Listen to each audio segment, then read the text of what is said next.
All right, good morning, wood butchers. It's the next day. So, my neurotic self just couldn't wait. I ran off to Princess Auto and picked up some stuff. I had a strain relief that I'm going to use. I wanted to put it on the side, but it doesn't work that way. Unfortunately, it's just too wide. It kind of doesn't fit in there very good. So, I don't know if I'm going to grind this down and then just, put it in afterwards. I was trying to figure out what to do for a switch as well. And I didn't want to just use my plugging it in or out as a switch. I think that's potentially unsafe. Well, I think it's unsafe. It's not potentially unsafe. It's just unsafe. You don't have anything close to the unit to, shut it off. I looked around a few different ideas. On my router, I had that nice, magnetic paddle switch. Those are on back order. It could be quite a while for that to occur. So I ran off to Princess Auto to get some cabling for the plug.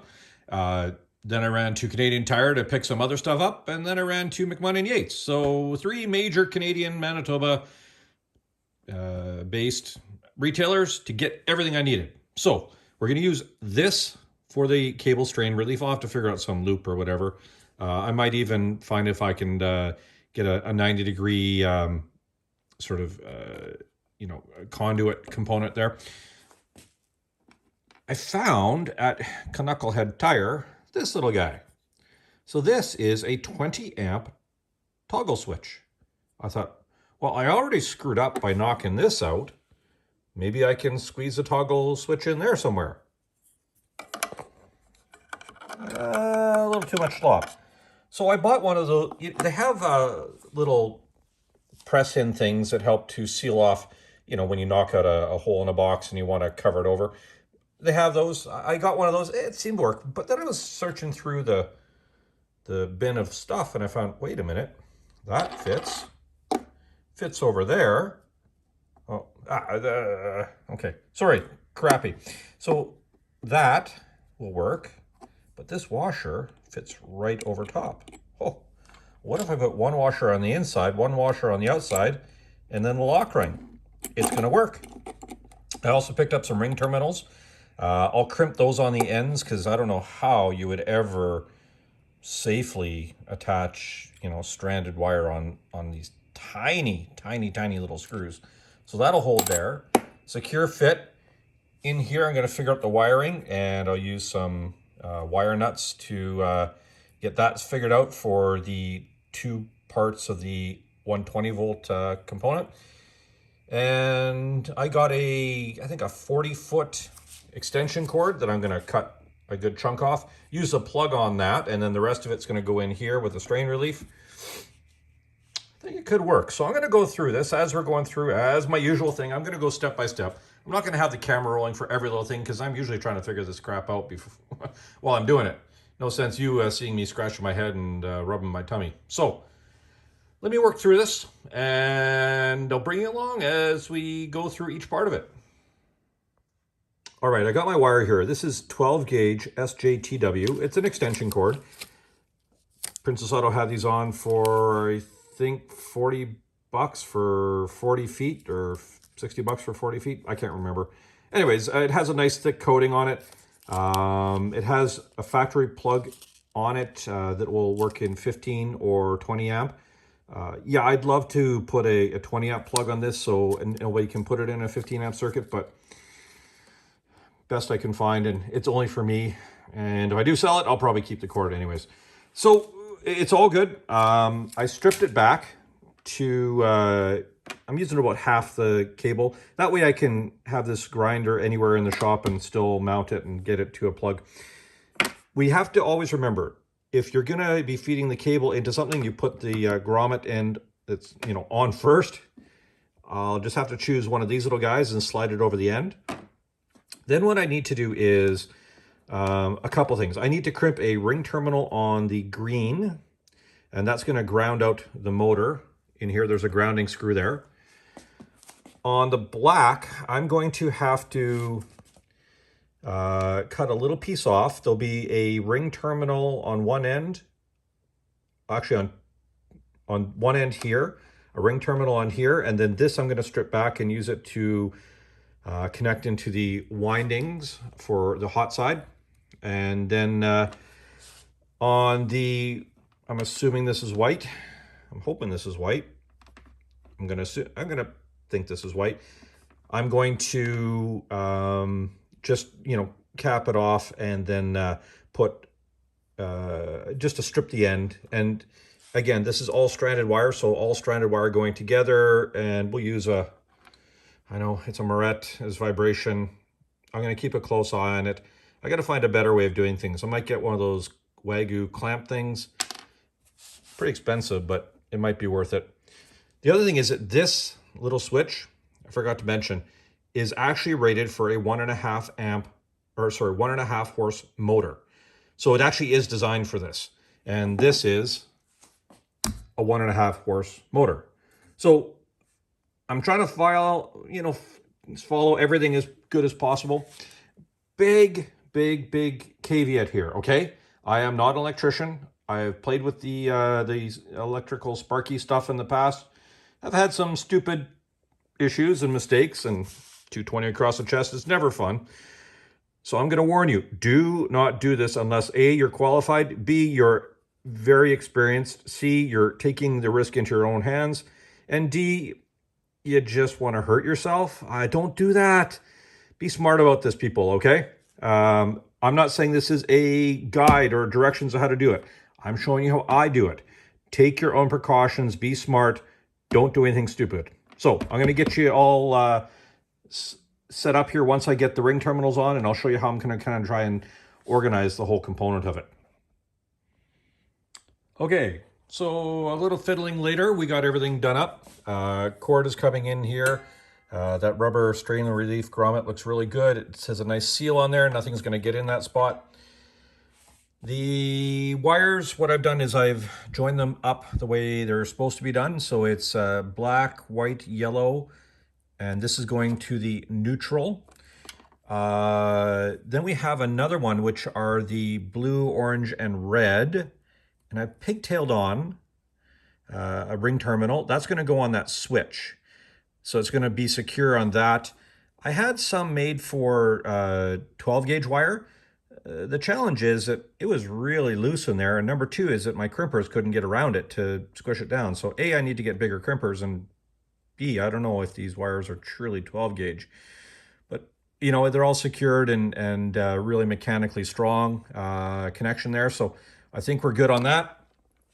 And then out of the cable coming in from the extension cord, we have another ring terminal on that. So that's looking pretty good. And deep inside, I put a ring terminal on the ground, and that's all done up as well. So motor's grounded.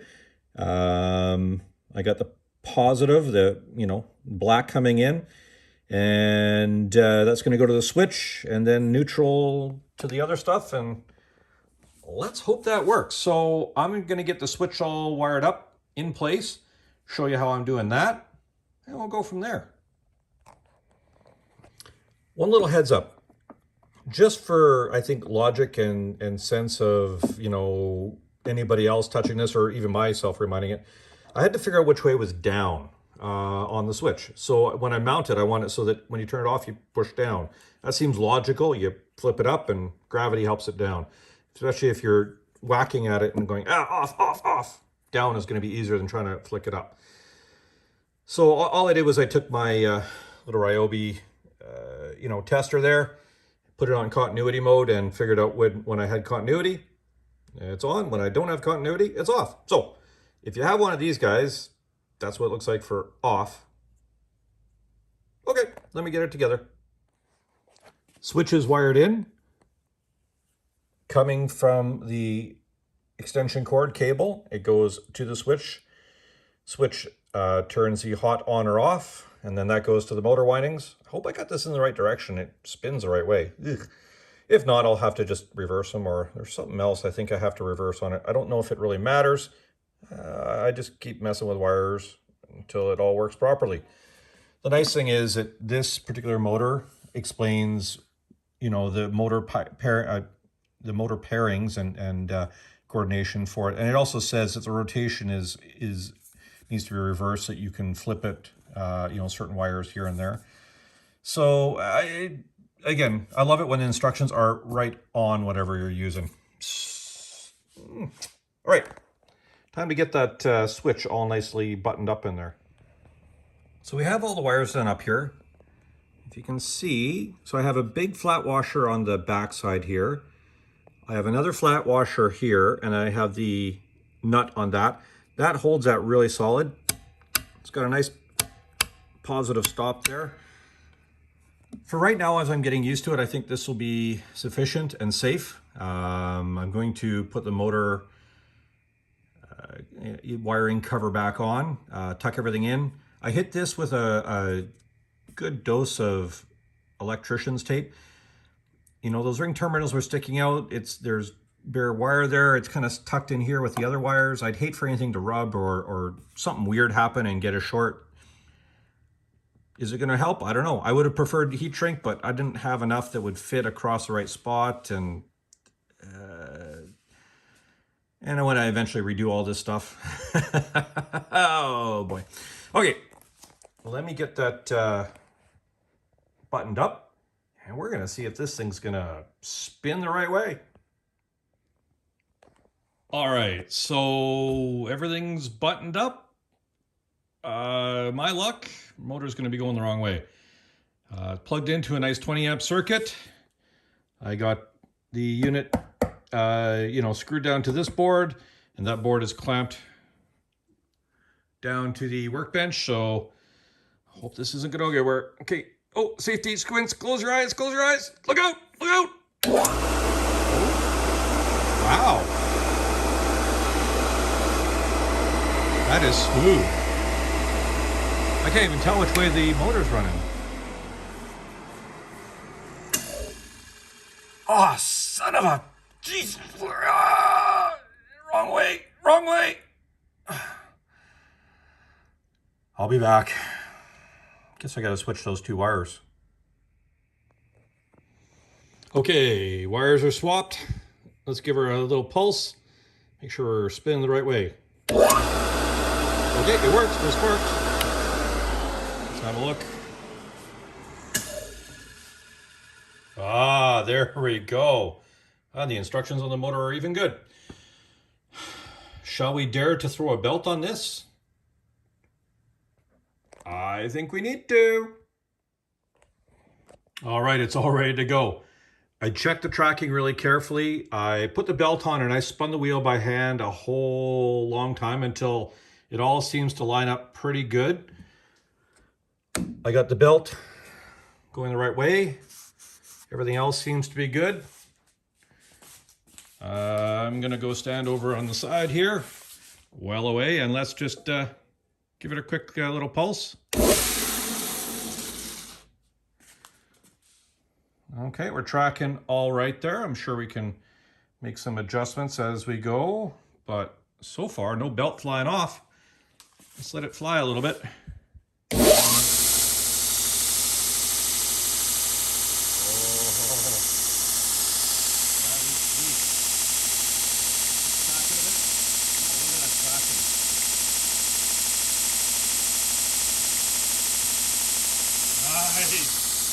Oh, yeah.